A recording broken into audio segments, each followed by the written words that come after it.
Hello दोस्तों, आज class 10th Hindi में हम पढ़ेंगे मॉडल पेपर के बारे में। और अगर आप ये पूरा वीडियो देखकर चले जाते हैं तो आपको एग्ज़ाम में 70 में पूरा का पूरा नंबर मिलेगा। 65 से 67 नंबर आप बहुत अच्छे से प्राप्त कर लेंगे। जो सबसे पहला क्वेश्चन आता है वो आता है हिंदी गद्य और पद्य साहित्य के इतिहास से। पहला क्वेश्चन और दूसरा क्वेश्चन तो वो काफ़ी लेंदी है और उसका वीडियो मैंने हिंदी साहित्य का इतिहास का डिस्क्रिप्शन बॉक्स में प्रोवाइड कराया है, आप वहां से देख सकते हैं। हम पढ़ेंगे क्वेश्चन नंबर 3 से। इसमें जितने भी इंपॉर्टेंट क्वेश्चन बन सकते हैं उतने सारे लिख दिए गए हैं। आप यकीन करिए, सिर्फ यही पढ़कर जाइए, आपको पूरे में पूरे नंबर मिल जाएंगे। तो जो पहला क्वेश्चन आता है वो आता है व्याख्या करने को। तो उसमें क्वेश्चन आंसर दिए होते हैं, उनका प्रश्नों का उत्तर आपको देना है। 3 क्वेश्चन आते हैं। तो जैसे जो चैप्टर है मित्रता, उसको जब आप पढ़ेंगे तो उसमें मिलता है विश्वास पात्र मित्र जीवन की, और ये डैश डैश करके करना चाहिए। तो वहाँ तक आप पढ़ेंगे, आप देखिएगा बुक में, क्योंकि इसमें सारी चीज़ें लिखना असंभव है। तो उसका पहला क्वेश्चन आता है संदर्भ लिखिए। तो जो चैप्टर है उसका नाम मित्रता है, तो इसमें हम संदर्भ में लिखेंगे प्रस्तुत गद्यांश हमारी पाठ्य पुस्तक के गद्य खंड में संकलित मित्रता नामक पाठ से लिया गया है और इसके लेखक आचार्य रामचंद्र शुक्ल जी हैं। क्लियर। अब जो दूसरा क्वेश्चन आता है वो पूछता है रेखांकित अंश की व्याख्या करिए। तो आप चाहे आंसर में लिखिए रेखांकित अंश की व्याख्या या केवल व्याख्या आप लिख सकते हैं। तो इसमें जब आप चैप्टर पढ़ेंगे तो इसमें व्याख्या ज़्यादा बड़ी नहीं लिखी जाती है रेखांकित अंश की, लेकिन अगर एग्जैक्ट यही पैसेज आ गया तो आप बहुत अच्छे से लिख सकते हैं। और उम्मीद करते हैं ये दो इसमें जो पैसेज हम पढ़ाएंगे उन्हीं में से कोई एक आना चाहिए। तो व्याख्या इसमें आप पढ़िएगा। तो हम उसमें व्याख्या बोल रहे हैं जो रेखांकित अंश की है। आचार्य रामचंद्र शुक्ल जी कहते हैं कि विश्वास पात्र मित्र दवा के समान होता है। जिस प्रकार अच्छी दवा लेने से व्यक्ति का रोग दूर हो जाता है, उसी प्रकार विश्वास पात्र मित्र हमारे जीवन में आकर बुरे संस्कारों से हमें मुक्ति दिलाता है। मित्रों से, जो भी अच्छे मित्र होते हैं या विश्वास पात्र मित्र हमारे जीवन में आकर बुरे संस्कारों से हमें मुक्ति दिलाता है। मित्रों से हमें यह आशा करनी चाहिए कि हमें वे उत्साहित करेंगे और सच्ची मित्रता में हमेशा माता के समान धैर्य होता है। ठीक है। अब जो तीसरा क्वेश्चन आया था तो उसमें यह था कि लेखक के अनुसार अच्छे मित्र के कौन कौन से कर्तव्य हैं। तो लेखक के अनुसार एक अच्छे मित्र के निम्नलिखित कर्तव्य होते हैं। जैसे अच्छा मित्र हमेशा अपने मित्र की दोष बुराइयां अवगुणों से रक्षा करता है। या क्वेश्चन पूछ सकता था अच्छा मित्र हमेशा कैसे रक्षा करता है। और एक अच्छा मित्र हमेशा अपने मित्र के हृदय में अच्छे विचार उत्पन्न करता है। तो ये हो गया पहला पैसेज विश्वास पात्र मित्र वाला। इस चैप्टर से दूसरा सबसे जो मोस्ट इम्पोर्टेंट पैसेज बन सकता है, क्वेश्चन एक ही लिखना है, का और खा में से एक करना है, लेकिन हम जितने भी इस चैप्टर से बन सकते हैं उतने हम बना सकते हैं। जैसे दूसरा आपने पढ़ा होगा कुसंग का ज्वर और उठाती जाएगी। इसको आप किताब में पढ़ के देखिए तो ये दिया गया है। तो इसमें भी हम संदर्भ वही लिख सकते हैं कि प्रस्तुत गद्यांश हमारी पाठ्य पुस्तक के गद्य खंड में संकलित मित्रता नामक पाठ से लिया गया है। इसके लेखक आचार्य रामचंद्र शुक्ल जी हैं। फिर रेखांकित अंश की व्याख्या, तो ये पैसेज आप पढ़ें, फिर इसकी व्याख्या हम बता रहे हैं। आचार्य रामचंद्र शुक्ल जी कहते हैं कि संगति का प्रभाव मनुष्य पर सबसे ज़्यादा पड़ता है। बुरे और दुष्ट लोगों की संगत घातक बुखार की तरह होती है। जिस प्रकार बुखार व्यक्ति की संपूर्ण शक्ति व स्वास्थ्य को नष्ट कर देता है, उसी प्रकार बुरी संगत व्यक्ति की बुद्धि विवेक सदाचार नैतिकता व सभी सद्गुण नष्ट कर देती है। बुरी संगत मार्ग अवरुद्ध करके पतन की ओर ले जाती है, जबकि अच्छी संगत हमेशा मुसीबत में सहारा देने वाली होती है और हमेशा उन्नति के मार्ग पर अग्रसर करती है। अब इसका जो तीसरा क्वेश्चन बन सकता है कि अच्छी संगत के क्या लाभ हैं। तो अच्छी संगत जो है व्यक्ति को पतन से बचाती है, मानवीय गुणों का विकास करती है, उन्नति के मार्ग पर अग्रसर करती है, अच्छी औषधि के समान होती है। या फिर क्वेश्चन पूछ सकता था कुसंग का प्रभाव क्या होता है। तो कुसंग का प्रभाव निम्नलिखित होता है। व्यक्ति पतन के गड्ढे में गिर जाता है, व्यक्ति के बुद्धि विवेक व सदाचार का नाश होता है, व्यक्ति गलत कार्य करने लगता है। तो जो आएंगे वो 3 क्वेश्चंस आते हैं पैसेज से। तो ये मित्रता पाठ से ये दो जो पैसेज हैं वो बहुत इंपॉर्टेंट थे। अब हम जो अगला एक चैप्टर आ सकता है जहाँ से, उसके बारे में पढ़ेंगे। अगला जो पैसेज सबसे इम्पोर्टेंट है वो है अजंता चैप्टर। वहाँ से पूछ सकता है जैसे ये वाला जो पैसेज दिया गया, कितना जीवन बरस पड़ा नाम लेती है, आप बुक में देखिए। तो इसका संदर्भ हम लिखते, अगर क्वेश्चन पहला बनता, प्रस्तुत गद्यांश हमारी पाठ्य पुस्तक के गद्य खंड में संकलित अजंता नामक पाठ से लिया गया है। इसके लेखक डॉक्टर भगवत शरण उपाध्याय जी हैं। व्याख्या रेखांकित अंश की कैसे लिखेंगे, इसके बारे में लेखक अजंता की गुफाओं में बिखरे चित्रों की सुंदरता के बारे में बताता है कि चित्र इतने सुंदर हैं कि जीते जागते से प्रतीत होते हैं। ये गुफाएं सांसारिक जीवन का अजायब घर हैं। इन चित्रों में गौतम बुद्ध का चित्र दया और त्याग, पशुओं का चित्र क्रूरता आदि प्रदर्शित करता है। राजाओं, भिक्षुओं, नर नारी का चित्रण है। इन चित्रों से यह शिक्षा मिलती है कि कैसे हैवानियत पर इंसान की इंसानियत विजय प्राप्त कर लेती है। ये हो गया रेखांकित अंश की व्याख्या। अजंता की गुफाओं की दीवारों पर राजा, अत्यंत गरीब प्रजा, विलास में डूबे लोग, भिक्षु, नर नारी तथा पशु आदि के चित्र हैं। अब क्वेश्चन इसमें से पुटअप कर सकता है कि कलाकारों ने अपने हाथों से दीवारों पर क्या बनाया। तो कलाकारों के हाथों अजंता की गुफाओं पर दीवारों पर राजा, कंगले, भिक्षु, नर नारी, पशु पक्षी, हाथी, हथनी, बहु बुद्ध चरित्र तथा जातक कथाओं से संबंधित चित्र सिरजते चले गए हैं। अब क्या दिया गया, अगला क्वेश्चन हो सकता है कि कलाकारों ने अजंता की गुफाओं पर किसके जीवन का चित्रांकन किया है। तो कलाकारों ने अजंता की गुफाओं पर गौतम बुद्ध के जीवन का सुंदर चित्रांकन किया है। इन चित्रों के माध्यम से दया, त्याग, क्षमा, पाप की कहानियाँ दर्शाई गई। आप जब चैप्टर पढ़ेंगे तो उसमें जब क्वेश्चंस देता है तो हमें वहाँ समझ में आएगा कि ये क्या दिया गया है। क्लियर। तो ये जो 3 पैसेज हैं इन्हीं में से एग्ज़ाम में गद्य से आ जाना चाहिए। अब जो चौथा क्वेश्चन बनता है, चौथा जो क्वेश्चन आएगा वो प्रश्नोत्तर संख्या 4, वो का या खा दिया जाएगा, कोई एक करना है। तो जो चैप्टर ये हम पढ़ेंगे तो ये पद वाला जो दिया गया सूरदास, वो बहुत इंपॉर्टेंट है। इसके हम कुछ पैसेज स्टैंजा बताते हैं आपको, पद्यांश, वो पढ़ लीजिएगा, वहाँ से आ जाएगा। जिससे दिया गया चरण कमल बंदो हरिराई तिह पाई तक, यहाँ तक। तो संदर्भ में लिख सकते थे प्रस्तुत पद्यांश हमारी पाठ्य पुस्तक।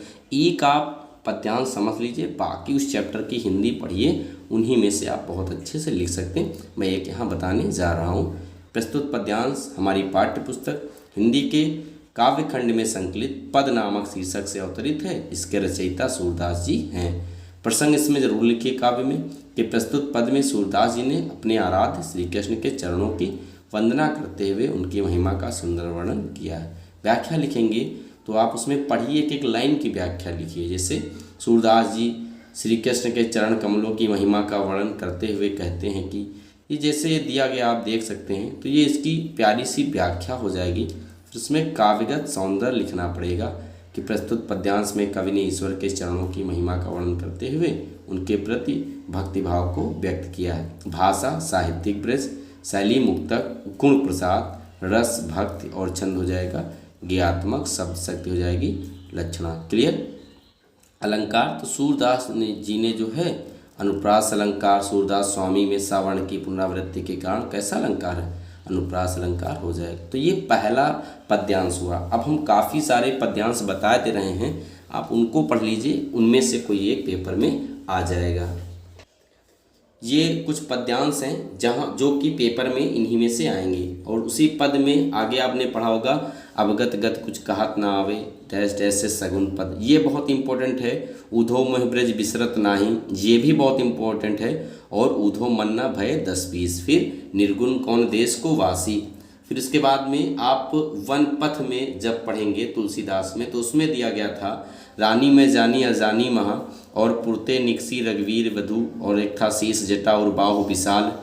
और तो ये वनपथ में जो 3 हैं ये बहुत इंपॉर्टेंट हैं, इनमें से कोई एक पूछ सकता है। और जो सवैये हैं रसखान के, उसमें के 3 पढ़ लीजिए। मानुष हो तो वही रसखान, और धूरी भरे अत शोभित मोर पखा सिर ऊपर रखी हो। इनमें से कोई एक आपका पद्यांश हो जाएगा, एकदम कन्फर्म 100% हो जाएगा। फिर इसके बाद में प्रश्नोत्तर संख्या जो 5 आती है, उसमें जीवन परिचय लिखना है। कोई एक लिखना रहता है का क्वेश्चन में। तो इसमें जो जीवन परिचय है ये आप देख सकते हैं, ये डॉक्टर राजेंद्र प्रसाद। 2 पेपर में पूछे जाएंगे, उनमें से 2 में से कोई एक जरूर मिल जाएगा। आते 3 या 4 हैं, लेकिन आप 2 पढ़ लीजिए, केवल आपका आंसर हो जाएगा। राजेंद्र प्रसाद का जीवन परिचय पढ़ लीजिए, जैसा कि आप इसमें देख सकते हैं। आप इसको पढ़िएगा वरना आपके पास लिखा होगा। तो ये डॉक्टर राजेंद्र प्रसाद का जीवन परिचय है। और उसके बाद में इनकी आगे इसी में लिखेंगे हम लोग रचनाएं। क्या पढ़ेंगे? रचनाएं। तो आप इनकी रचनाएं भी देख सकते हैं, ये इनकी रचनाएं हो गई। क्लियर। और फिर रचनाओं के बाद में प्रश्नोत्तर संख्या हम नेक्स्ट पढ़ते हैं, प्रश्नोत्तर संख्या 5 का। तो 5 का जो का आता है उसमें दूसरा फिर से यही मतलब है वही हम 2 बता दे रहे हैं कि 5 के का में आप कोई जीवन परिचय लिख सकते हैं, जैसे राजेंद्र प्रसाद या जयशंकर प्रसाद का। 2 बहुत इंपॉर्टेंट है, इनमें से कोई एक आ जाएगा। तो ये जयशंकर प्रसाद का जीवन परिचय है, आप इसको देख सकते हैं। तो ये आप अच्छे से तैयार कर लीजिएगा, जयशंकर प्रसाद का हो जाएगा। फिर इतना छोटा ही लिखना है इसे, क्योंकि 3 नंबर का वो आएगा, 1 नंबर की रचनाएं आएंगी और ये रचनाएं हो जाएगा। तो ये गद्य का जीवन परिचय हो जाएगा। क्वेश्चन नंबर 5 का कंप्लीट हो जाएगा। अब प्रश्न संख्या जो 5 का खा आता है उसमें जीवन परिचय लिखना होता है काव्य का। तो इसमें जब जैसे 3 हमको पढ़ने पड़ेंगे, सूरदास जी, रामनरेश त्रिपाठी और तुलसीदास जी। ये सूरदास की एक यहाँ लिख दी गई, बाकी आप अपने आप से इसको पढ़ सकते हैं। जो 2 हैं आपके सिलेबस में, रामनरेश त्रिपाठी और तुलसीदास जी। यहाँ पर मैंने एक लिख के दिखा दिया कि कैसे और कितना बड़ा आप लिखें। उसके बाद में 3 इनकी रचनाएं लिख दी जाएंगी। क्लियर हो गया। तो ये 5 का खा भी कंप्लीट हो जाएगा। अब प्रश्न संख्या जो 6 है, 6 नंबर है, उसमें जो हमें हिंदी अनुवाद करना रहता है पाठ का। उसमें दोस्तों आप केवल जो है 2 चैप्टर अच्छे से पढ़ लीजिए। एक वाराणसी चैप्टर पढ़ लीजिए, उसका हिंदी अनुवाद। इसमें सारा लिखा नहीं जा सकता है, इसलिए मैंने इंपॉर्टेंट क्वेश्चन बता दिए। और दूसरा इसी में जो आगे बढ़ेंगे वो एक दूसरा चैप्टर जो भारतीय संस्कृत है, वहाँ से केवल सर्वे भवन्तु सुखिनः सर्वे सन्तु निरामया, ये वाला आप पढ़ लीजिएगा श्लोक। और तीसरा जो है इसमें जीवन सूत्रांश जो चैप्टर है उसे पढ़ लेंगे। इतने में से ही आपका प्रश्न संख्या 6 जो है वो कंप्लीट हो जाएगा। क्लियर। आगे बढ़ते हैं प्रश्न नंबर 7। इसमें एक हमें श्लोक लिखना रहता है, श्लोक लिख जाएगा। क्वेश्चन नंबर जो 7 का खा आता है उसमें ये सबसे इम्पोर्टेंट है। हिंदी के निम्नलिखित प्रश्नों में किन्हीं 2 प्रश्नों के उत्तर संस्कृत में दीजिए।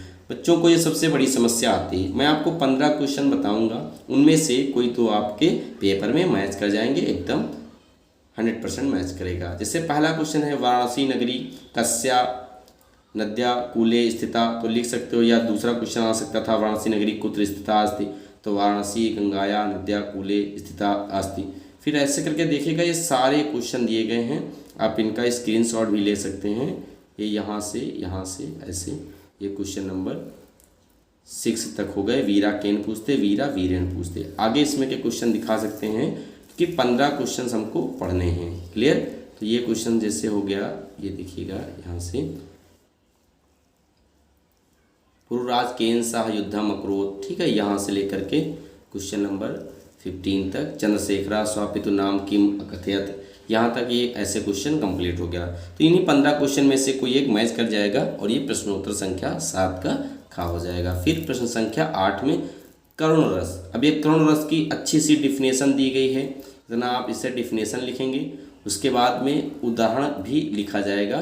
तो करुण रस क्या होता है? स्थायी भाव शोक किसी प्रिय वस्तु व्यक्ति आदि के अनिष्ट की आशंका से हृदय में जो दुख का भाव जागृत होता है उसे शोक कहते हैं। शोक नामक स्थायी भाव जब विभाव अनुभाव संचारी भाव से संयोग करता है तो करुण रस की निष्पत्ति होती है।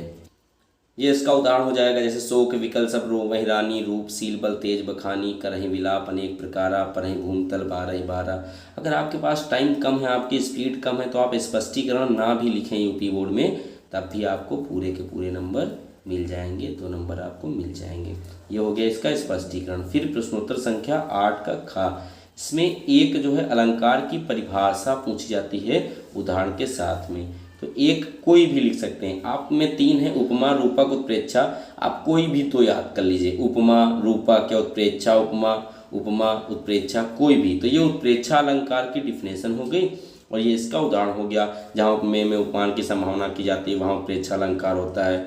मनुमानो मनो जन जानो आदि शब्दों का प्रयोग होता है। एग्जाम्पल आपको बहुत पहले से याद होगा क्लास 8th से।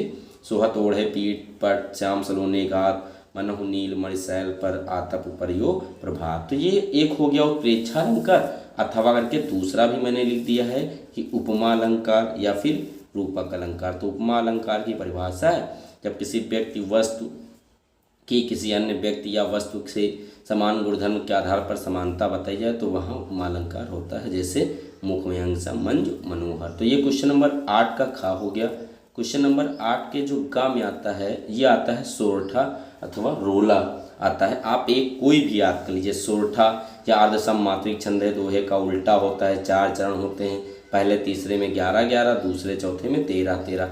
इसका एग्जाम्पल है, इसमें मात्राएं लगी, आप बिल्कुल ऐसे ही मात्राएं लगा दीजिएगा। तो ये हो गया क्वेश्चन नंबर 8 का गा हो जाएगा। क्वेश्चन नंबर जो 9 आता है, प्रश्नोत्तर संख्या 9, उसमें का में उपसर्ग आते हैं। आपको बहुत सारे नहीं पढ़ने, यही आप पढ़ लीजिए, इन्हीं में से आपका कोई एक मैच कर जाएगा। फिर प्रश्नोत्तर संख्या 9 का खा जो प्रत्यय आता है, आप इतने प्रत्यय पढ़ लीजिएगा। प्रत्यय में पीछे जोड़ना पड़ता है, उपसर्ग में आगे। तो ये ऐसे आप जो है लिख सकते हैं। तो ये प्रश्नोत्तर संख्या 9 का खा हो जाएगा, जो कि प्रत्यय बनाना है।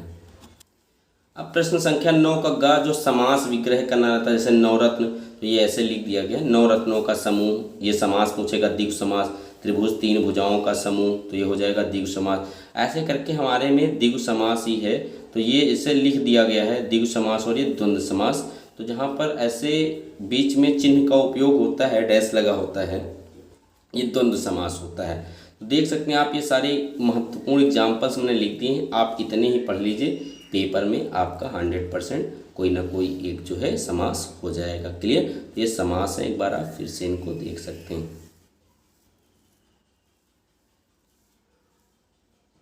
ये क्वेश्चन नंबर जो कंप्लीट हो गया 9 का गा हो जाएगा।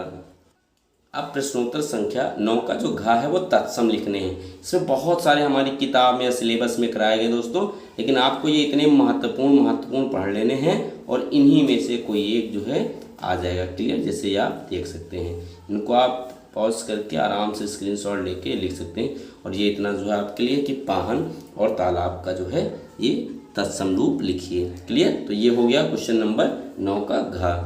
अब प्रश्न संख्या 9 का जो अंगा आता है, ये इसमें जैसे पर्यायवाची पूछता है, महत्वपूर्ण 15 पर्यायवाची लिख दिए गए हैं, आप इन्हीं में से पढ़ लीजिए और आपका पेपर जो है इन्हीं में से कोई क्वेश्चन मैच कर जाएगा। क्लियर? तो ये पर्यायवाची हो गए, हाथी, समुद्र, दिवस, मोर, शिखर, पुष्प, आँख इत्यादि, ये ऐसे आपके ये पर्यायवाची हो गए। तो ये प्रश्न संख्या 9 का अंगा हो जाएगा। प्रश्न संख्या 10 जो आएगी उसमें हमें संधि करना है, संधि और संधि का नाम लिखना है। तो इसमें हमारे में यण संधि है, ये इसके महत्वपूर्ण एग्जाम्पल जैसे लिख कर के आएगा, आति धन अंत, ये क्या होगा आत्यंत, और संधि का नाम लिखना यण संधि, बिल्कुल ऐसे ही आपको लिखना है। और ये महत्वपूर्ण 15 संधियाँ मैंने लिख दी हैं, इन्हीं में से आपका कोई एक हो जाएगा। सारी की सारी यण संधि के एग्जाम्पल हैं, अति धनाचार बराबर अत्याचार। क्लियर? तो ये यण संधि हो जाएगा। प्रश्न संख्या 10 का जो खा आता है, उसमें आप नदी, फल अथवा मति के सदरूप पढ़े, जैसे नदी और फल, फलम फले फलान, फलम फले फलान, मति मति, मतिभ्याम मतिभ्याम, ऐसे करके जो एक वचन, द्विवचन, बहुवचन होते हैं, इनको हम पढ़ लेंगे प्रथमा द्वितीय तृतीय विभक्ति। क्लियर? तो ये हमारा प्रश्न संख्या 10 का खा हो जाएगा। अब 10 का गा जो है वो लट और लकार है, पठ और हंस धातु का, इसको आप अपने आप पढ़ेंगे। क्लियर?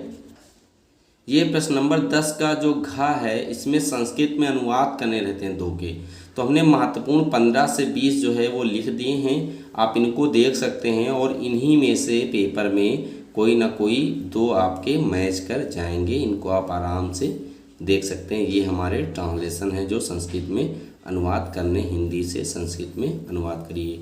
वो संस्कृत के प्रश्नों के उत्तर थे और ये संस्कृत में हमें अनुवाद करना है। 10 का जो खा नंबर आता है क्वेश्चन, ये वो हो जाएगा, संस्कृत में अनुवाद करिए।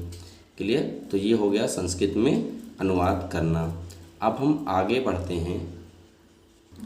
प्रश्न संख्या जो 11 आती है वो निबंध लिखना है, और निबंध दोस्तों हमें 3 पढ़ने हैं, पर्यावरण, प्रदूषण, बेरोजगारी और जनसंख्या। इन्हीं में से कोई एक आ जाए। अगर आपको और पढ़ना है तो आप पढ़ लीजिएगा देश प्रेम, इसमें से बन जाएगा। तो बेरोजगारी पर जैसे हम निबंध लिखेंगे तो क्या करें, इसको मैंने बहुत डिटेल में तीनों निबंध, बेरोजगारी, पर्यावरण प्रदूषण और जनसंख्या वृद्धि को बहुत आराम से डिटेल में पढ़ाया है। अगर आप डिटेल में देखना चाहें तो डिस्क्रिप्शन बॉक्स में उसकी लिंक प्रोवाइड है। ये बेरोजगारी एक अभिशाप, बेरोजगारी इसमें लिखते क्या, सबसे पहले जैसे रूपरेखा लिखा जाएगा, फिर ये हेडिंग्स हो जाएगी, प्रस्तावना, कारण, परिणाम या प्रभाव, निवारण, और उसके बाद में उपसंहार। ये इसका प्रस्तावना हो जाएगा। तो ये इसका प्रस्तावना हो गया। उसके बाद में कारण हो गया, जैसे आप कारण में लिख सकते हैं, देख सकते हैं, ये इसका कारण हो गया। क्लियर? तो ये इसका कारण बन जाएगा। आगे तीसरी हेडिंग इसमें क्या आती है? तीसरी हेडिंग परिणाम या प्रभाव या दुष्परिणाम हो जाएगा। तो ये इसका हो जाएगा परिणाम या दुष्परिणाम या फिर प्रभाव हो जाएगा। 4 नंबर हेडिंग हो जाएगी निवारण के उपाय। तो ये इसके बेरोजगारी को दूर करने के निवारण या फिर उपाय निम्नलिखित हैं। तो ये इसमें आप इसके उपाय लिख सकते हैं। और फिर सरकारी प्रयास कौन कौन से इसमें किए गए हैं। और ये लास्ट हेडिंग हो जाएगी उपसंहार, और ये आप ऐसा उपसंहार में लिख सकते हैं। तो अगर आप जो 2 इससे बचे हैं, जनसंख्या वृद्धि और पर्यावरण प्रदूषण, आप उसका लिंक डिस्क्रिप्शन बॉक्स में दिया गया है, वरना ये ऐसे बहुत लेंथी वीडियो बन जाएगा कि इतने में ही हमें पूरा बोर्ड एग्जाम कवर करना है। तो आप उन दोनों एस्से को जो है डिस्क्रिप्शन बॉक्स में लिंक दी गई, वहां से जाकर के पढ़ लीजिए दोस्तों, क्योंकि बोर्ड एग्जाम में जनसंख्या वृद्धि सबसे मोस्ट इंपॉर्टेंट है, उसके बाद में पर्यावरण प्रदूषण है, फिर उसके बाद में बेरोजगारी है। तो हमें वो दोनों बहुत जरूरी है पढ़ना। अब प्रश्न संख्या जो 12 आती है वो मुक्तदूत खंड काव्य के आधार पर काव्य के नायक महात्मा गांधी का चरित्र चित्रण। दोस्तों सिर्फ और सिर्फ आप गांधी जी का चरित्र चित्रण याद कर लीजिए। ये देख सकते हैं कितनी बार लगातार बोर्ड एग्जाम में आया है और यही इस बार भी आएगा। ये ऐसे ऐसे तरह से क्वेश्चन आपसे पूछ सकता है और आप इसका आंसर लिखेंगे। इसको भी मैंने ऑलरेडी अलग से पढ़ाया है, अगर आप बहुत अच्छे से देखना चाहते हैं तो इसकी भी लिंक जो है वो डिस्क्रिप्शन बॉक्स में दी गई है। बाकी हम ऐसे आपको दिखा सकते हैं कैसे इसको लिखना है। ये देखिएगा, सबसे पहले डॉक्टर राजेंद्र मिश्र द्वारा रचित मुक्तदूत नामक खंड काव्य में महात्मा गांधी के पावन चरित्र का वर्णन है। गांधी जी इस खंड काव्य के नायक हैं। महात्मा गांधी के चरित्र की विशेषताएं इस प्रकार हैं, जैसे दिव्य पुरुष, कवि ने गांधी जी को ईश्वर का अवतार बताया है। भारत में अंग्रेजों के अत्याचार बढ़ जाने पर देश को स्वतंत्र कराने के लिए परमात्मा ने महात्मा गांधी के रूप में जन्म लिया था। इस प्रकार गांधी जी साधारण पुरुष न होकर दिव्य पुरुष थे। फिर हरिजनोद्धारक, गांधी जी असहाय और दलितों के सहायक थे। उनकी दुर्दशा को देखकर गांधी जी का हृदय वेदना से भर जाता था। संसार में वे सभी को ईश्वर की संतान मानते थे। गांधी जी साबरमती आश्रम में हरिजनों को भी रखते थे। आश्रम के प्रबंधक के विरोध करने पर गांधी जी ने स्पष्ट शब्दों में कहा था, मैं घृणा द्वेष की यह आंधी न चलने दूंगा न चलाऊंगा, या तो खुद मर जाऊंगा या इसको मार भगाऊंगा। फिर अहिंसा और करुणा की मूर्ति, गांधी जी अहिंसा के पुजारी थे और करुणा की साकार मूर्ति थे। भारत की दयनीय दशा को देखकर उनके हृदय में करुणा का सागर लहराने लगता था। फिर हिंदू मुस्लिम एकता के समर्थक, गांधी जी जाति भेदभाव के कट्टर विरोधी थे। उन्होंने स्वतंत्रता संग्राम में हिंदू मुस्लिम सभी को साथ लिया था। वे हिंदू मुस्लिम को एक ही डाली के 2 फूल समझते थे। मुझे लगते हिंदू मुस्लिम एक ही डाली के 2 फूल, एक ही माटी के 2 रूप, एक ही जननी के 2 लाल। तो ये इसमें लिख सकते हैं। अब भारत के मुक्तिदूत, तो गांधी जी ने भारत को अंग्रेजों से मुक्त दिलाने के लिए भारतीय स्वतंत्रता संग्राम का कुशल नेतृत्व किया। 15 अगस्त 1947 को देश स्वतंत्र हो गया, अतः वे सच्चे अर्थों में भारत के मुक्तिदूत थे। अब फिर सम्मान और पद के निर्लोभी, गांधी जी त्याग और बलिदान के एक आदर्श हैं। स्वतंत्रता के बाद गांधी जी ने संघर्षपूर्ण राजनीति से संन्यास ले लिया। उन्होंने कहा, लड़ाई मेरी हुई समाप्त, विदा हो जीवन के जंजाल, नया गांधी पन तुम्हें स्वदेश करेगा प्यार जवाहरलाल। तो इस प्रकार गांधी जी स्वतंत्रता के अग्रदूत, हरिजनों के उद्धारक या हरिजन के उद्धारक, निर्लोभी एवं अहिंसा के प्रेमी थे। वे देश प्रेम, करुणा, समता आदि के मानवीय गुणों के साकार रूप थे। दोस्तों आप सिर्फ बोर्ड एग्जाम में इतना ही पढ़ करके जाइए और आप उम्मीद रखिए, और एकदम कॉन्फिडेंस के साथ हम कह रहे हैं कि पूरा का पूरा पेपर हिंदी साहित्य का इतिहास डिटेल में है। उसके मैंने वीडियो अलग अलग बनाई है, काफ़ी एक मॉडर्न तरीके से उसमें रचनाओं को याद कराया गया है। हिंदी साहित्य के इतिहास में आपको एक बार सुनकर ही याद हो जाएगा। काफ़ी चीज़ें उसमें बहुत अच्छे से बताई गई, आप एक बार उसको भी जाकर देखिएगा। और सिर्फ इतना याद कर लीजिए, आप किसी भी सेट से, जितने भी मॉडल पेपर पुराने आ चुके हैं, आप किसी भी सेट का ओपन कर लीजिए और मैच करा करके देख लीजिए, सारा का सारा आएगा। तो जो चैप्टर है पहला, मित्रता और ममता, उसको आप पूरा डिटेल में पढ़ लें, क्योंकि उसमें से कहीं से पूछ सकता है। और उसके सबसे इम्पोर्टेंट जो 3 पैसेज हैं वो मैंने करा दिए हैं। दोस्तों कमेंट्स बॉक्स में लिखकर ज़रूर बताइएगा कैसा लगा, और आप ज़रूर से ज़रूर अंशार्थ से मैच कराएं कि क्या सब मैच कर रहा है। संधि, समास, जितने भी प्रत्यय, उपसर्ग, पर्यायवाची, ये सारी चीज़ें आपको एग्जैक्ट मैच करेंगी। काफ़ी मेहनत से हमने इसको बनाया है और आप पूरा का पूरा पेपर में ऐसे एग्जैक्ट आएगा। आप लिख करके आइएगा और थैंक यू।